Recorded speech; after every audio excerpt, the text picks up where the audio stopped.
माता कुष्मांडा की कथा। नमस्कार भाइयों बहनों और मित्रों, जय माँ गायत्री।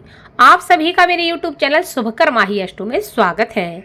आज के इस वीडियो में सुनेंगे नवरात्रि के चौथे दिन माता कुष्मांडा की कथा, जिसको सुनने मात्र से माँ भगवती जगजननी की कृपा आपके जीवन में हमेशा बनी रहेगी।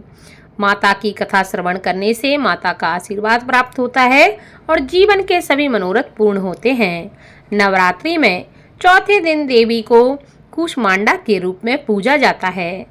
अपनी मंद हल्की हंसी के द्वारा अंड यानी ब्रह्मांड को उत्पन्न करने के कारण इस देवी को कुष्मांडा नाम से अभिहित किया गया है।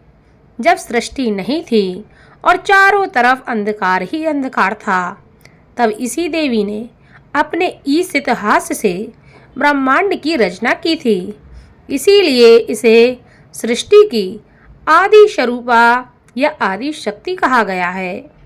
इस देवी की 8 भुजाएं हैं, इसलिए अष्टभुजा यह कहलाईं। इनके 7 हाथों में क्रमशः कमंडल, धनुष, बाण, कमल, पुष्प, अमृतपूर्ण कलश, चक्र तथा गदा है। 8वें हाथ में सभी सिद्धियों और निधियों को देने वाली जप की माला है। इस देवी का वाहन सिंह है और इन्हें कुम्हड़े के बलि अति प्रिय है। संस्कृति में कुम्हड़े को कुष्मांड कहते हैं, इसलिए इस देवी को कुष्मांडा कहा गया है। इस देवी का वास शूर मंडल के भीतर लोक में है। शूर लोक में रहने की शक्ति क्षमता केवल इन्हीं देवी में है। इसीलिए इनके शरीर की कांति और प्रभा शूर की भांति ही दैदीप्यमान है। इनके ही तेज से 10 दिशाएं आलोकित होती हैं। ब्रह्मांड की सभी वस्तुओं तथा प्राणियों में इन्हीं का तेज व्याप्त है। अचंचल और पवित्र मन से नवरात्रि के चौथे दिन इस देवी की पूजा आराधना करनी चाहिए। इससे भक्तों को रोगों तथा शोकों से मुक्ति मिलती है तथा मनुष्य को आयु, यश, बल और आरोग्य की प्राप्ति होती है। यह देवी थोड़ी सी ही सेवा और भक्ति से प्रसन्न होकर आशीर्वाद देती हैं। सच्चे मन से पूजा करने वालों को सुगमता से परम पद प्राप्त हो जाता है। विधि विधान से पूजा करने पर भक्त को कम समय में ही कृपा का सूक्ष्म भाव अनुभव होने लगता है। ये देवी आधियों व्याधियों से मुक्त करती हैं और उसे सुख समृद्धि और उन्नति प्रदान करती हैं। अंततः इस देवी की उपासना में भक्तों को सदैव तत्पर रहना चाहिए।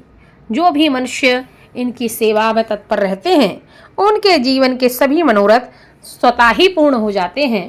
माँ कोई कृपा प्राप्ति के लिए, उन्हें प्रसन्न करने के लिए आप माँ की इस प्रकार स्तुति भी कर सकते हैं। कुष्मांडा जय जग सुखदानी, मुझ पर दया करो महारानी। पिंगला ज्वाला मुखी निराली, साकंबरी माँ भोली भाली। लाखों नाम निराले तेरे, भक्त कई मतवाले तेरे। भीमा पर्वत पर है डेरा, स्वीकारो प्रणाम ये मेरा। सबकी सुनती हो जगदम्बे, सुख पहुँचाती हो माँ अम्बे। तेरे दर्शन का मैं प्यासा, पूर्ण करो मेरी माँ आशा। माँ के मन में ममता भारी, क्यों ना सुनोगी अर्ज हमारी। तेरे दर पर किया है डेरा, दूर करो माँ संकट मेरा। मेरे तुम भंडारे भर दो, तेरा दास तुझे ही ध्याए। भक्त तेरे दर शीश झुकाए। इस प्रकार माँ की उपासना से सिद्धियों में निधियों को प्राप्त कर समस्त रोग शोक दूर होकर आयु यश में वृद्धि होती है। प्रत्येक सर्वसाधारण के लिए आराधना योग्य यह श्लोक सरल और स्पष्ट है। माँ जगदम्बे की भक्ति पाने के लिए आप इसे कंठस्थ करके चतुर्थ दिन माँ भगवती को सुना सकते हैं और उनसे प्रार्थना कर सकते हैं। ऐसा करने से माँ की कृपा आप पर अवश्य होगी। बोलो माँ कुष्मांडा की जय। इस कथा को आप ज़्यादा से ज़्यादा शेयर करें ताकि आपके साथ साथ आपके अपने भी इस कथा का लाभ ले सकें और माँ भगवती की कृपा आपके साथ आपके घर परिवार पर हमेशा बनी रहे।